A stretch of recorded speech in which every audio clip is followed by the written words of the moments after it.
Okay, masayang-masaya po ako ngayon. Alam niyo ba kung bakit? Kasi after 5 months ko na nag-open ang dashboard, ngayon lang ako binigyan ni Lolo Mets ng jaran! Tingnan niyo yung aking wall sa taas. Ayan, nakita niyo? Anong meron? Anong kaiba dyan? Ayan. Meron akong star icon. Imagine! After 5 months, nakakala ako binigyan ng star button. Biruin mo, inuna niyang binigay sa akin noon, nag-aantay ako ng star. Ang una niyang binigay sa akin ay buwan. Yung ads on reels, no? And then, makamakailan lang, last month, no? This month pala, no? Nung 17, yung stream ads ko na naman ang na-unlock ko, na-aprobahan naman ni Mama Mets, no? Ni Lolo Mets. So, ngayong araw na to, nakita ko kanina, set up na rin star.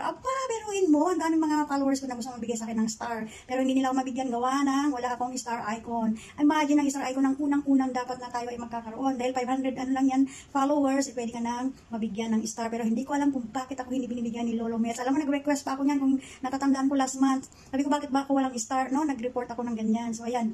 Ito na nga, binigyan niya ako. At ako kahapon lang, bumibili po talaga ako ng star. At kahapon lang, nagbili ako ng 350 star. Ayan, ay kahit wala akong star icon, ako bumibili ng star para pang giveaway ko sa aking mga followers. Pero thank you Lolo Mets. Huli man daw at magaling na ihahabol pa rin. So ayan, thank you sa mga followers ko na gustong magbigay ng star. Abay, bigyan nyo naman ako. So ayan, meron na akong isang star. Isang buwan naman ng star ng aking friend yan sa first floor, no? Isa ko yung followers din. Dati ko siya top fan. Kaya lang nagpalit siya ng kanyang account. Kaya iba na yung account niya ngayon. Kaya hindi ko na siya top fan. At besides, huminto na siya ng pag-reels. At medyo yun na nga, mahirap sa kalagayan namin ang ganitong sitwasyon na kami ay nagso-social media dahil maraming trabaho, busy. Alam mo naman kapag dito sa ating social media, dami-dami nating ginagawa, napupuya tayo mag-engage. Kaya nga ngayon, tatlo kayang pula ko, hindi ko ma-cover up pa kasi nga talagang busy at hindi ako makapag-engage ng maganda. Okay, yun lang guys, ang aking balita, no?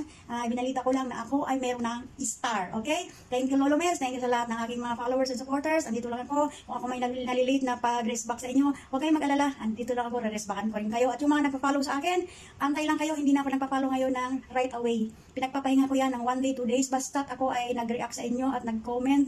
Alam na yun, na-recognize ko na nag-follow kayo sa akin at yan ay nililista ko. At after 2 days o 3 days, babalikan ko yan, saka ko siya ipa-follow. Okay, yun lang guys. Have a nice day. I love you all. Please don't forget to follow, like, and share my video.